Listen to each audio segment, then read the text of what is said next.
buri mwaka tariki 29 Mata isi yose yizihiza umunsi mpuzamahanga wahariwe imbyino cyangwa se kubyina, Journée internationale de la danse. Ni mu rwego rwo guha agaciro umuco wo kubyina ndetse no kwibuka uwitwa Jean Georges Nover. Uyu ni umubyinnyi ukomeye cyane w'umufaransa wabayeho mu bihe bya kera. Ishami ry'umuryango w'abibumbye ryita ku burezi, ubumenyi n'umuco UNESCO rifatanyije n'ishyirahamwe mpuzamahanga ryita ku mbyino nibo bashyizeho uyu munsi, aho bawushyizeho mu mwaka w'1982. Hari imvugo igira iti umuririmbyi yegereye isanzure cyane kurusha umufilozofe. Buriya ngo abaririmbyi begereye isanzure cyane kurusha abafilozofe. Ariko nanone umushushanyi nawe akaba yegereye kamere y'ubuzima, muri make yegereye isanzure cyane kurusha umuririmbyi. Ariko bose umubyinnyi akabarusha. Umubyinnyi aba yegereye isanzure cyane kurusha umuririmbyi n'umushushanyi n'umufilozofe icyarimwe. Imbyino igera ku ndiba y'umutima kurusha uko indirimbo yabikora, kurusha uko igishushanyo cyabikora, kurusha uko ubucurabwenge bwabikora. Iyo umuririmbyi aririmba, we n'indirimbo uba wabatandukanye mu bwiru bwabyo. Iyo umushushanyi amaze gushushanya, akenshi atandukana n'igishushanyo cye.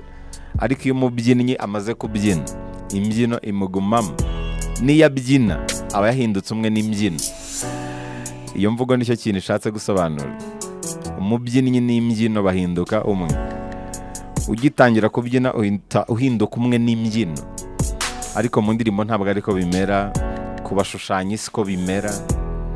Mu bwiru bwabyo niyo mpamvu bavuga ko isi ntabwo ari indirimbo y'Imana, isi ntabwo ari igishushanyo cy'Imana, isi ntabwo ari umuvugo w'Imana, ahubwo isi ni imbyino y'Imana.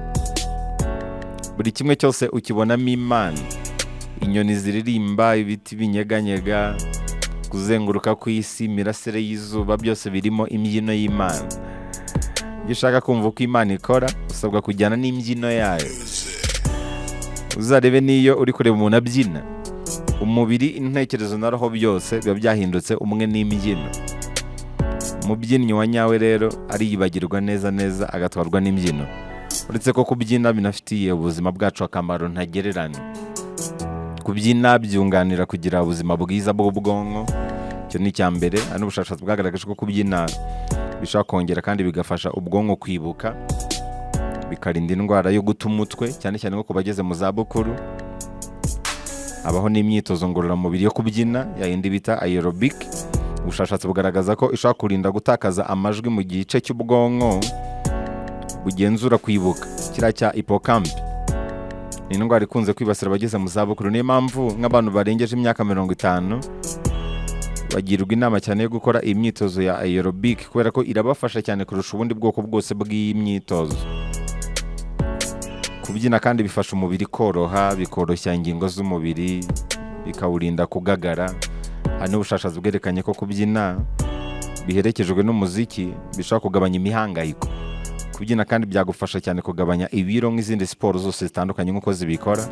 Ibi biterwa n'uko uko ubyina bigufasha kuyaza ibinure, ugata ibiro byinshi rero wari ufite. Ikindi bifasha kongera ingufu, cyane cyane abageze mu gihe kibi cyo kuzitakaza nk'abasheshe akanguhe. Kubyina kandi birinda indwara zitandukanye zirimo nk'iz'umutima, bituma umutima utera neza, binatuma nyine umutima ujya ku rugero rwiza mu bijyanye n'imiterere yawo. Ikindi bikongera n'ubusabane mu bantu. Uzareba abantu iyo bari kubyina, iyo bari kubyinana byongera ubusabane. Bikaba akarusho iyo umuntu abitangiye akiri mutoya, nk'abana batoya. Niyo mpamvu niyo ufite nk'umwana ukabona akunda ibintu byo kubyina, ujye umujyana nko mu mashuri yigisha kubyina. Ni bimwe mu bintu rwose byamufasha. Mu bwiru bwabyo rero, cyangwa se mu kwizihiza umunsi mpuzamahanga wahariwe kubyina, urumva ko kubyina ni ubuzima. Ubuzima nta kindi buri cyo uretse imbyino. Byinana nabwo rero. Buri kimwe cyose mu isanzure kiba kiyegayega, kiba kibyina. isanzure ni ukubyina gusa.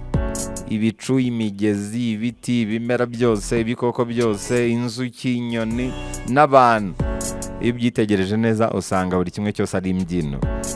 Ubundi bwiru bwabyo kugira ngo habeho irema iryo ari ryo ryose, hagomba kubaho imbaraga ebyiri zihuza, kandi kwihuza kwazo kugomba kuba guherekejwe n'imbyino. Imbyino rero ni ikintu gikomeye cyane. Imbyino ni ikintu gikomeye cyane. Kubyina kandi ni uburyo gakondo abakurambere bacu bakoreshaga bavugana hagati yabo. N'inyamaswa zimwe na zimwe ziracyabukoresha. Kuriya inyana y'ikinaguza ibyina hari ikintu iba ishaka kuvuga. Kuri iyi mbwa y'ikinaguza ibyina nayo hari icyo iba ishaka kuvuga burya. Mbere y'uko ururimi rubaho, imbyino yahoze ari rwo rurimi mu bakurambere bacu. N'ubu ngubu umuntu ashobora kubyina ugahita umenya aho akomoka, cyangwa se ukamenya icyo ashaka kuvuga mbere y'uko abantu bavuga, kubera ko ntabwo abantu batangiye bavuga. Kubyina bwari uburyo bwo kuganira. Hari imbyino umuntu yabyinaga ugahita umenya ikintu ashatse kukubwira binyuze mu bimenyetso akweretse. Imbyino yahoze ari ururimi. N'ubu ngubu umuntu ashobora kubyina rwose ugahita umenya ikintu ashatse kuvuga.